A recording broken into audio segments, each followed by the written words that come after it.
Warning, personal opinions, satirical comedy, and spoilers. Hiya, Doonies. I'm WHYBOY and this is Nero. Hi.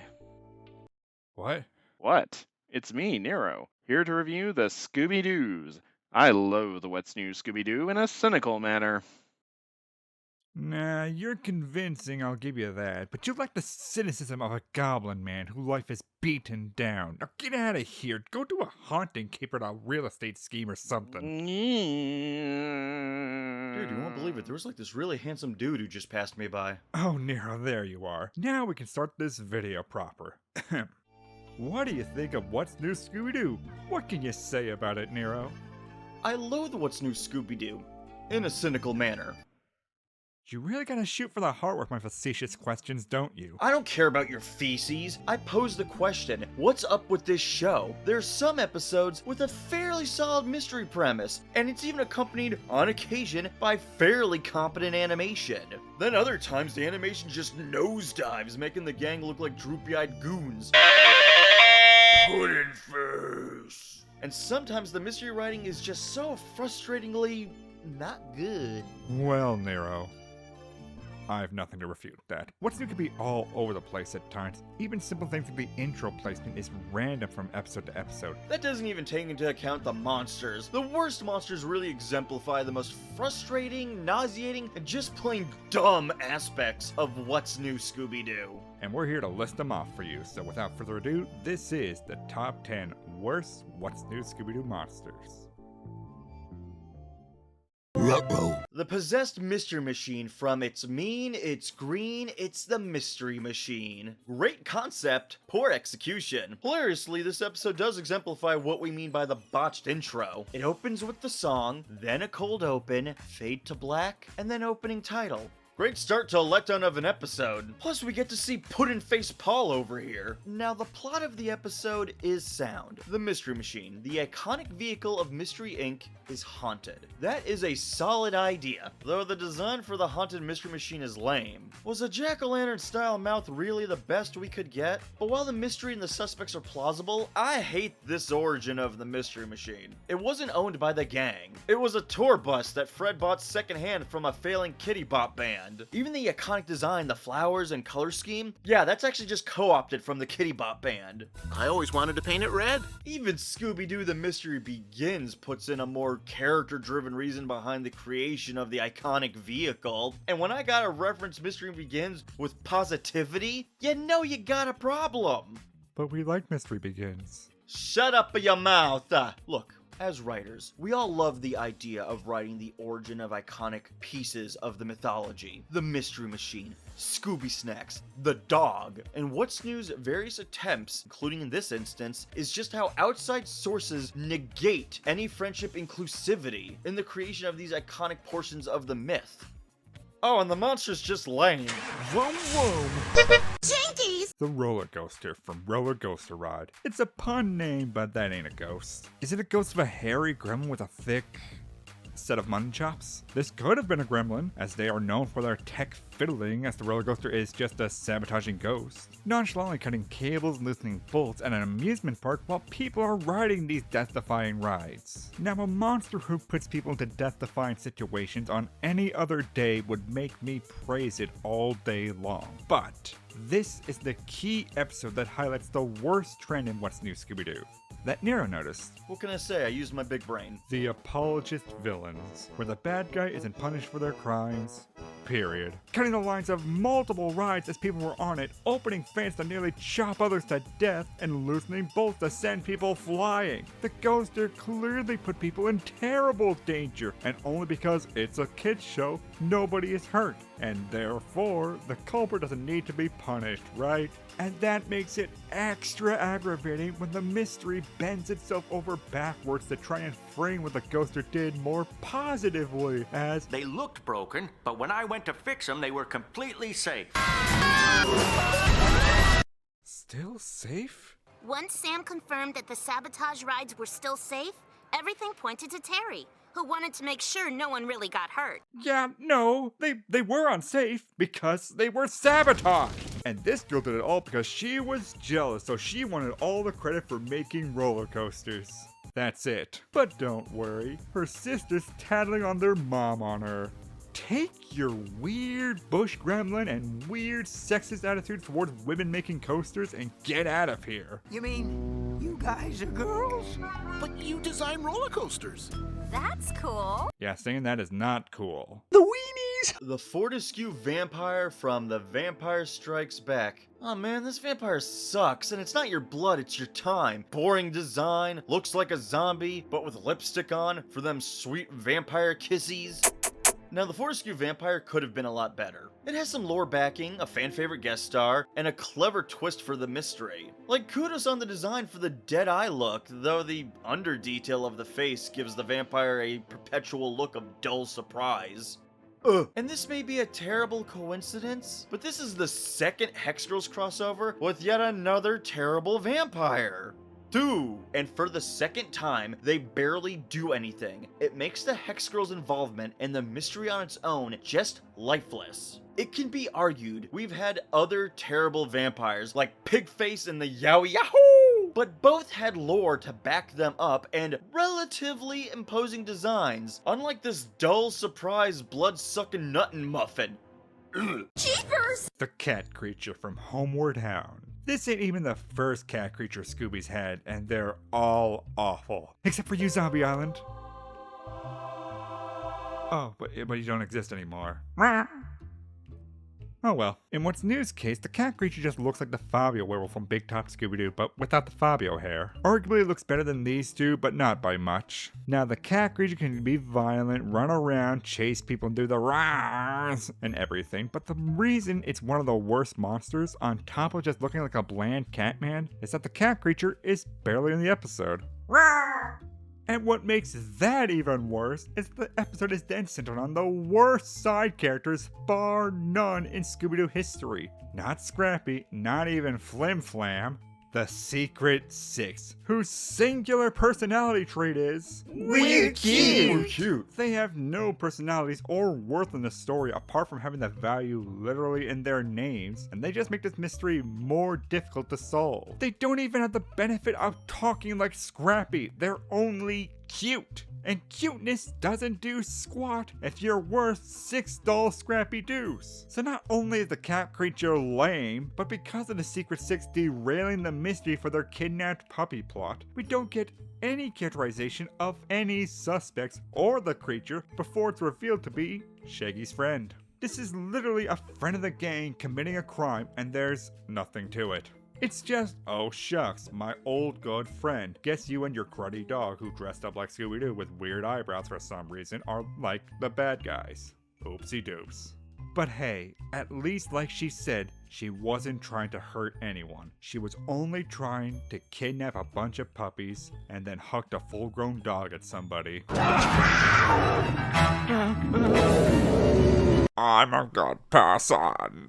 It's a trap. The Wakumi from New Mexico, Old Monster. I don't care what WHYBOY says, I think Appropriation Avian over here is a great contribution to the Scooby mythos. Better than the last Mexican monster Scooby-Doo had. Why can't everyone just learn English? Especially if you want to talk about the awkwardness of a story where the culprit is the United States military, trademark, who appropriated Native American culture to scare and kidnap Native Americans from their homes to stop them from looking at their weird asteroid. That's problematic. This episode is like a modern equivalent to the Witch Doctor episode from the 60s. You know the one. Oh my, no. Is this 2000 episode better? You're that mystical shaman. Was that a white man wearing brown face? Oopsie doops. Oopsie racism? Rotate! The Centaur from It's All Great to Scooby. Is it a bad gin? Or a bad centaur? Yes, this is honestly hands down my most hated episode of What's New Scooby-Doo, and frankly the centaur is the least problematic part. And that's pretty sad. There's really nothing much to say on the centaur design and character-wise. He may have some myth behind him, but he yells, he runs, he chases. Pretty bog standard with Scooby-Doo, but with just a sickly green skin tone. What's actually the worst is the mysteries around the centaur are just set up for really forced misunderstandings. Like with this Greek man angrily yelling to give back Daphne's purse. the hammering of a singular kooky suspect, which all builds up to the gag of, ho ho, Velma couldn't have solved the mystery because she never even met the right suspect. Ooh. Which makes the actual clues and the red herring suspect more come across as a waste of time more than anything. This one episode basically strips away every unique aspect that makes What's New Scooby-Doo. Colorful characters, mystery, MacGyver, Daphne, a digestible mystery wrap-up, all wiped away to focus on a green centaur who's defeated by bumping his bum slightly against a wall. It might as well have ended like this.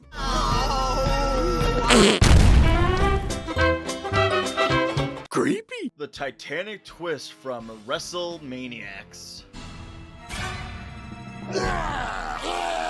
No! You shut up! You want a good wrestling monster? You go and watch WrestleMania Mystery. Yeah, it's dumb, but it's got a goddamn ghost bear in it and shirtless John Cena. Can't insert copywritten music. To sum up the Titanic twist, it's a two-eyed purple people eater with a slack jaw and Google eyes. And the only thing stupider than the design of this monster is the revelation that the culprit are two kids in a monster costume. This is the equivalent of two kids in a trench coat, but if they went about assaulting people. And it's another apologist villain episode, putting aside two children carrying dead wrestling weight and jumping around all willy-nilly. Like, that's suspension of disbelief. That's fine. It's dumb, but it's fine. And the reality is that the assault these kids commit could injure or kill somebody, and did injure some people, but it's treated okay because they did it for their dads. You know, assaulting people for their pop-pop, nearly killing people for their faja, being generally awful for their big old pop-pop. And their dad just lets everyone know it's okay because wrestling is like a family to him. Are you sure about that? We're screw-ups. The evil mystery and clones from a Scooby-Doo Valentine. What a waste of potential. A great idea of our gang facing up with a monstrous version of themselves. Good thing they just appear twice in the episode and nowhere else.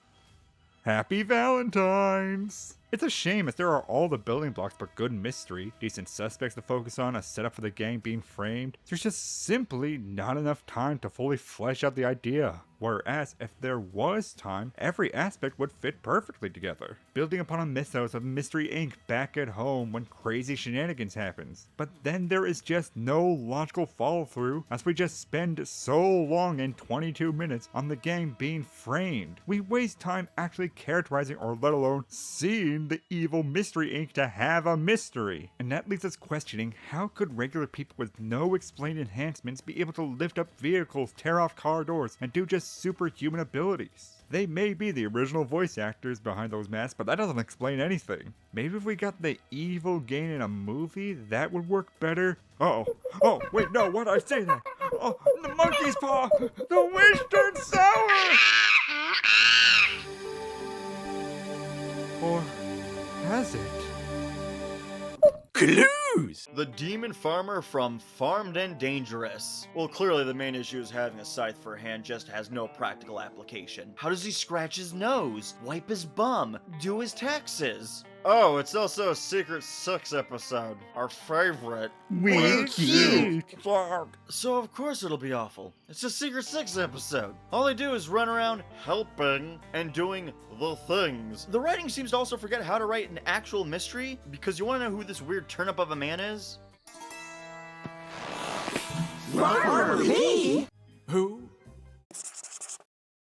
Who? Yeah, it's this guy who made cruddy popcorn that we talked about for one scene. Cruddy popcorn? Cruddy bad guy? Oops. This episode actually really got me thinking. You really gotta personalize the monsters, craft a lore and mythology behind them, let them feel like a lived-in part of the Scooby-Doo universe that they exist in, not be summed up by demon plus job description. Look out, it's the demon farmer, the demon math teacher, the demon salary man. I gotta cash my paycheck. My wife's love is not unconditional. It's the direct result of my income. The skeleton driver from Gentlemen Start Your Monsters. This is just Titanic twist, but with racists. You know, like race cars? Not the Wakumi. This takes every bad Scooby-Doo monster from this list and melds them together to make a horrifyingly terrible whole. The goofy look, the impersonal name, the worst culprits, all together you get the skeleton driver. Wow. awful. While goofy monsters are a staple for Scooby-Doo, it really is the combination of goofy design and awful writing that makes it hard to feel anything positive towards the skeleton driver. From the out-of-nowhere sexist suspect subplot, to the kids as culprits who are yet another apologist villain, despite doing and all for the stupid motive of, I wanted to show everyone I'm your best driver by cheating and assaulting people. I mean, if you have to cheat, you ain't the best driver, are you, kids? And oh, wait, how do we resolve this? And we would have gotten away with it too, if it wasn't for you meddling grown-ups. And a meddling dog. Yeah, meddling dog. Phew, we scream wiped away. Good thing we don't have to ask where their actual dad is. That would have required writers to write a resolution. So I guess this was fine. And now a special 11th monster from that long-haired creepy guy. Scooby-Dooby-Doo! The Invisible Madman from Simple Plan and the Invisible Madman. Where do I even begin with this travesty? To start off with, I guess I can say that the animation for this episode is not awful, not the best certainly, but there is much worse. At any rate, I am not a fan of Simple Plan. I don't hate them, nor do I hold any animosity towards people who enjoy their music, but they've never been my particular cup of tea. At best, I will listen to one of their songs while it plays on the radio, but that's about it. This aspect of the episode hasn't aged well. I have no doubt that Simple Plan were chosen to guest star in this episode because they were popular at the time, and that brings us to the problem. These types of cheap gimmicks rarely hold up to the passage of time. There are few guarantees that what is popular in the present will hold up 5 or more years in the future. Hey, who's behind this Mondo Bizarro joke? We've got the concert to play. Plus, these guys aren't voice actors. They're musicians, and decent ones, but all of their dialogue sounds clunky and weirdly paced. Whoa, thanks for rescuing us. No problem. Now, did you get a good look at the Invisible Madman when he trapped you in there? Well, no, actually, because he was, you know. Oh. Second, the Invisible Madman is not handled well at all. Granted, the resolution is a unique twist. It isn't often that a monster hoax involves an entire town's population. I said, not often, not ever. They basically just have a bunch of objects flying around like a poltergeist. I don't know how all of them managed to keep that airborne, but they should have ditched the invisibility project and joined a circus. Finally, this episode isn't scary. And it should be. There's no fear or sense of unease from being watched by an unseen stalker. The gang aren't thrown off by the fact that they can't trust their eyes. To them, it's just business as usual, and that is a poor use of such a classic trope. And yes, I know that Scooby-Doo is a kid's show. I love it for being that. But none of that means that Scooby-Doo can't be scary at times. It can be moody, atmospheric, and even downright terrifying. This episode has none of that, and that is why it does not get the creepy seal of approval. So that was 10 of the worst What's New Scooby-Doo monsters. It was pretty awful. But you know what, WHYBOY? Oh, what? I want to thank that long-haired creepy guy for the cameo and giving his thoughts. Oh, that's nice. I'm sure we can call him over, thank him for inflating our views, and Thanks for stopping by, Creepy. It's been great having you on, and everyone should check out the description below for links to your Scooby reviews. No problem at all. And you out there, why not give your thoughts on the worst monsters? Comment below with hashtag ToonGrin10 and tell us what's your worst What's New Scooby-Doo monster. Now, could you put the mask back on again? I feel naked without it. Oh, of course, Ugly. Creepy. Who in the hell do you think you are coming on to my show and calling me creepy? You get out! What? You know why, boy? It's good to have such great friends. who am I?